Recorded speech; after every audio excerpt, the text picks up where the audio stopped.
James Maas is a professor of psychology at Cornell University and the author of Power Sleep. Professor Maas, good to see you. Nice to see you, Matt. Welcome to today. The thing that caught my attention first about this study is a very small number of men were involved over a very short period of time. So how significant are the findings? Well, it's like a pilot study. These things are very, very expensive to do. And you know, for a long time, we've known that sleep deprivation makes you stupid. But this is the first time that we've known that sleep deprivation really has deleterious effects on the body itself. When you say it makes you stupid, meaning it affects your concentration and your memory and things like that. Right. Your problem-solving abilities, your productivity, your mood. That's the first thing to go, even with modest sleep deprivation, and this is not modest. Jim Maas from Cornell University is author of the book Power Sleep. And welcome to the bedroom, not the boardroom. We're having an interesting conversation. I feel a tad forward, Jim, doing the interview in this location. But let me ask you, first of all, why is this such a huge problem? We don't value sleep. We think sleep is a luxury. But, Katie, it's not. It's a necessity. We're a workaholic society. Here to wake you up about sleep, Dr. James Maas.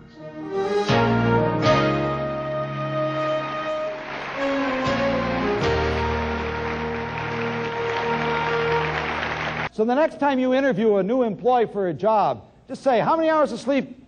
And they'll say, oh, I just need 7. This is what you're buying. Without coming to a sleep lab, be honest, let's see a show of hands. Does a heavy meal, low dose of alcohol, warm room, boring meeting, or lecture like this one ever make you drowsy? Raise your hand. Look around you. The only hands not up right now are people who are sleeping right now. These things don't cause sleepiness. They simply unmask the sleepiness that's already in your body. Do you fall asleep instantly at night?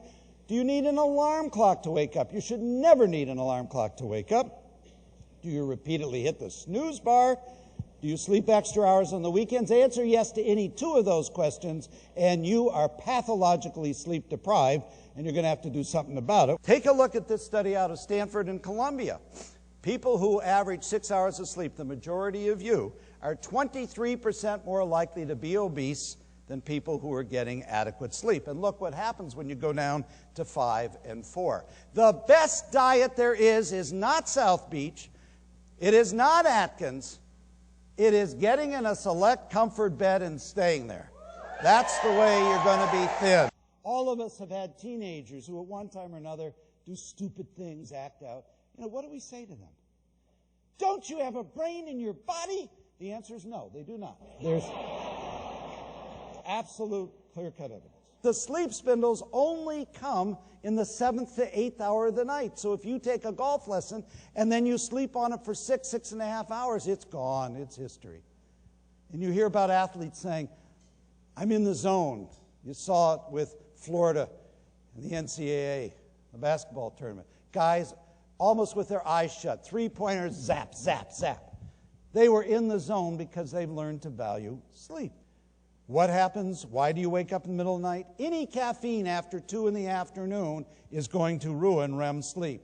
If you have to have caffeine, don't say, oh, I take a big grande in the morning, and then I'm all set. That's terrible for your body. Just take 2 ounces every hour and maintain a levelness. You're all carrying a sleep debt. You're carrying a load. Tomorrow morning, I'm going to sneak into your bedroom, and I'm going to put a knapsack on your back. And for every hour you're up, I'm going to drop a brick into that knapsack. And after 16 hours, you are under a load. Now it takes 1 hour of sleep to get rid of every 2 hours of wake sleep debt.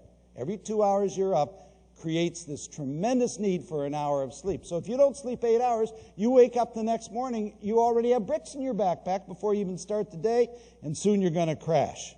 So if you're sleep deprived, start going to bed earlier, starting tonight, or as a stopgap measure, take a power nap. Dr. Maas is recognized as one of the nation's most dynamic and sought-after corporate speakers. My Simmons conference or whatever. He has presented programs for scores of Fortune 500 companies and consistently receives standing ovations for highly educational and entertaining presentations with substantial takeaway value.